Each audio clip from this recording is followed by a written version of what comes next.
This is the second of two videos about the ideal gas law. In the last video, we looked at the relationship between pressure, volume, temperature, and the number of moles. And in this video, we're going to combine those relationships into the ideal gas law and get some practice using it. So we looked at 4 different relationships, and we said that those relationships were equal to those variables and a constant. So let's see if we can put the constant on the same side of an equation for each of those relationships. So the first relationship was pressure and temperature. And we said pressure over temperature equal to constant. The second relationship was temperature and volume. And we said volume over temperature equal to constant. The third relationship was pressure and volume, pressure times volume equal to constant. And the fourth one was volume and number of moles, volume over number of moles equal to constant. And so there were 4 constants there. So if we combine all 4 variables into one equation, we can say it's like multiplying all of those constants together from those different relationships. And that gives us one big constant to talk about the ideal gas law with. And that constant is called R. R is the ideal gas constant.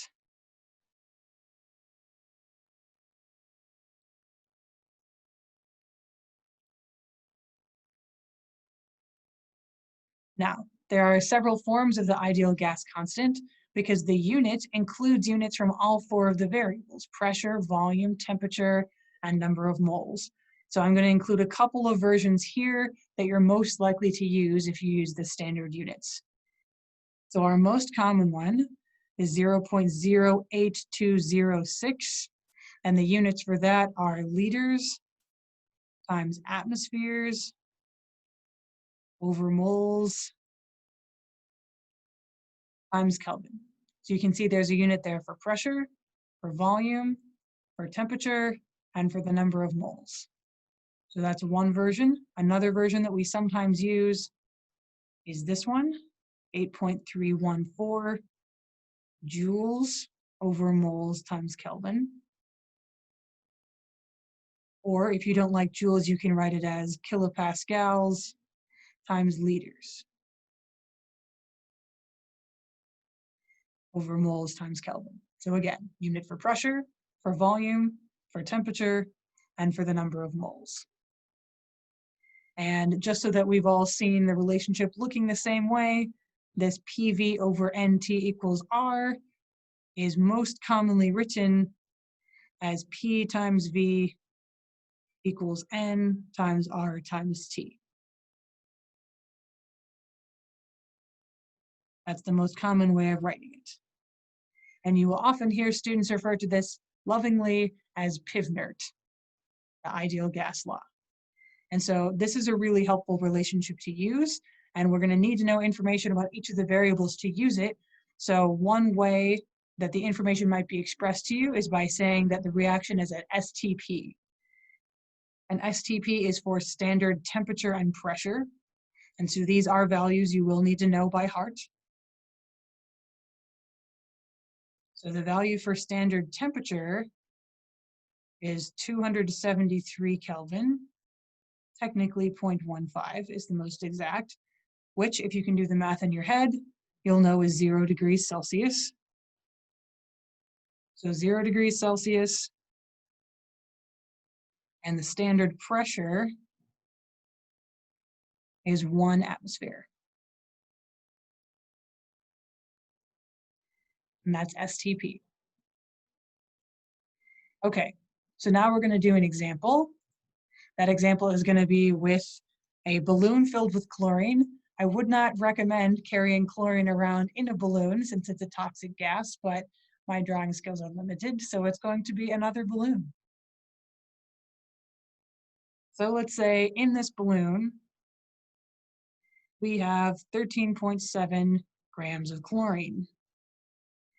And with our handy dandy manometer, we were able to measure the pressure of the balloon, the gas pressure, to be 745 millimeters of mercury. And with a thermometer, we measured the temperature to be 45 degrees C. So it is very, very hot balloon. Let's find the volume of the balloon in liters. Okay, so just having a look at what variables we've got, it looks like we've got mass, we've got pressure, we've got temperature, and we're looking for volume. So there's a lot of information given. This is screaming ideal gas law.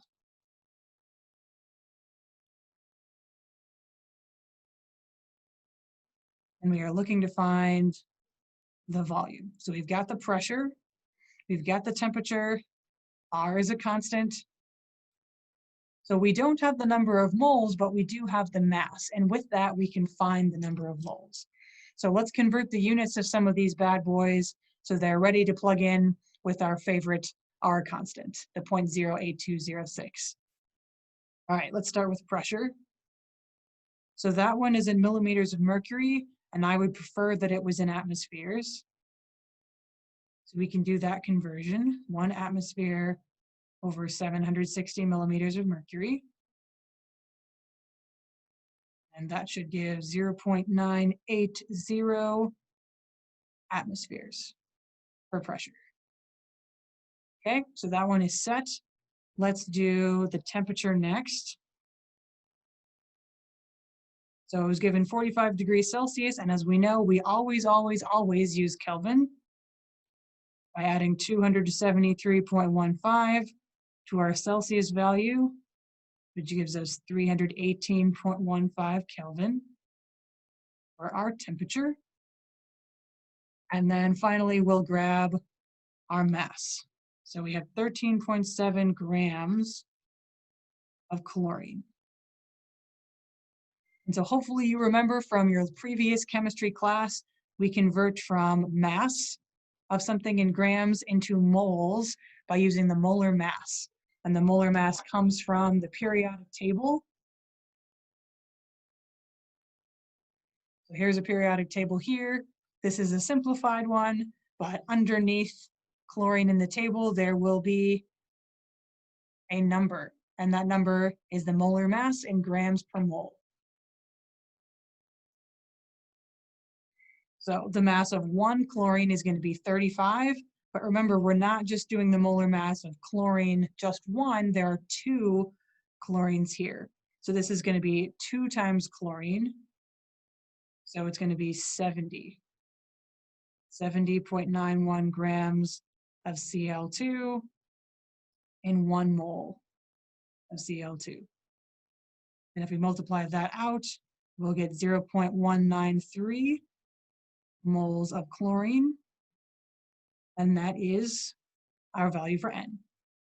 So now we should have everything: pressure, temperature, and number of moles, plus our gas constant. So all that's left to do is plug it into the ideal gas law and solve.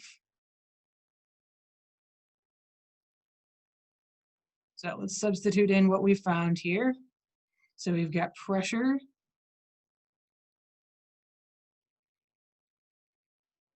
we have volume, which we're trying to find, we have number of moles,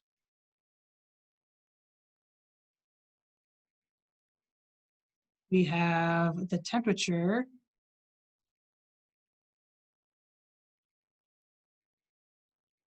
and we have the gas constant. And we're going to choose a gas constant that has atmospheres, liters, moles, and Kelvin in it. So we're going to choose that very first one, 0.08206 liters, atmospheres over moles, Kelvin.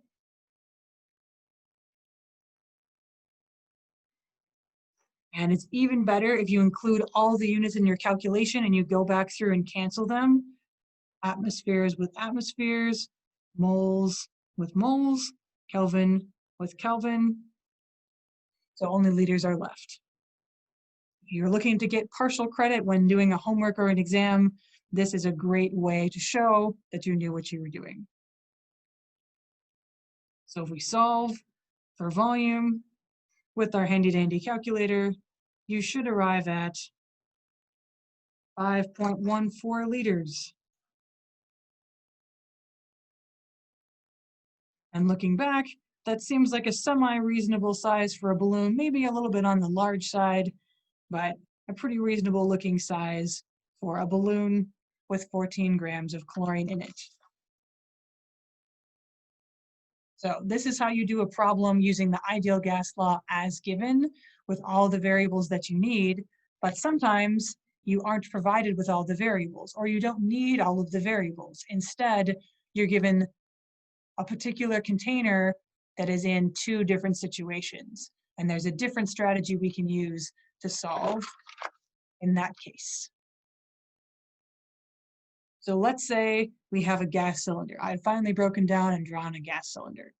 So let's say we have the same cylinder in two different situations. One cold, this is supposed to be a snowflake, and one hot, this is supposed to be a fire.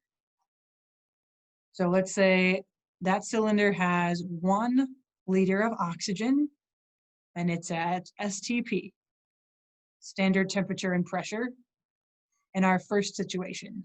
And then in our second situation, it's the same cylinder, 1 liter of oxygen, but this time it's at 100 degrees Celsius. Let's solve for P2 in the second situation for the heated vessel. And let's do it in atmospheres.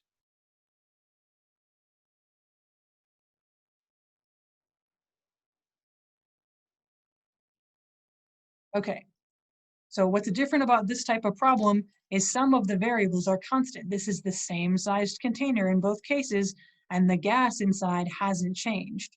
So our variables N and V are constant here.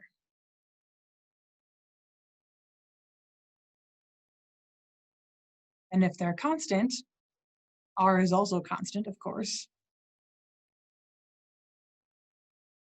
always. And so that means there's only two variables that are changing, the temperature and the pressure. So let's see if we can rearrange the ideal gas law so that it fits with our needs. So this is the normal appearance for the gas law. If we rearrange it so that the constant is on one side, we can get PV over N times T. And then we remember that PV over NT equals R in any situation, situation 1 or situation 2 or anything else. So if we put a little superscript, subscript 1 next to each of these, so PV over NT equals R in the first situation, and it also equals R in the second set of variables. So we have a relationship, we have sort of the same formula twice, once on each side, but for two different scenarios, scenario 1 and scenario 2. And now, since they're equal, and we know that these values are equal on both sides, we know that N1 and N2 are going to be equal, so we can cancel those out. And we know that V1 and V2 are going to be equal, so we can cancel those out. So we can simplify this relationship even more. So all we have left is P1 over T1 equals P2 over T2. And look how much simpler that looks. There's a lot fewer variables that we have to deal with here. So now that we have an equation that matches our needs, we can go ahead and plug things in. So just make sure that you keep track of which one is situation 1 and which is situation 2. I drew a picture to help me remember which one was which. If it's a word problem, you might want to write number 1 and number 2, or highlight number 1 one color and number 2 the other color, because that would be a shame to mix them up. So in situation 1, we are at standard temperature and pressure. And remember that the standard pressure was 1 atmosphere. So we're going to have 1 atmosphere for P1, and we had standard temperature. Standard temperature is 273 Kelvin, 273.15 to be exact. In our second situation, we're looking for the pressure, and the new temperature is 100 degrees Celsius. So we'll do 100 plus 273 to convert that to Kelvin. So now we can solve just a simple cross multiplication here. Solve for P2, and your calculator should show you a value of 1.37 atmospheres. And if we go back and we think about our relationship between pressure and volume, we remember the bike tire, and that as one value increased, the other value should also increase. We look back at the first pressure and it was 1 atmosphere, and in the second condition with a higher temperature, it was a higher pressure. So the bullshit test holds true and our volume makes sense for this situation. So now we know how to use the ideal gas law normally, and we know how to use it with only a few variables at a time. And in the next video, we will talk about the stoichiometry using gases and how to use partial pressures.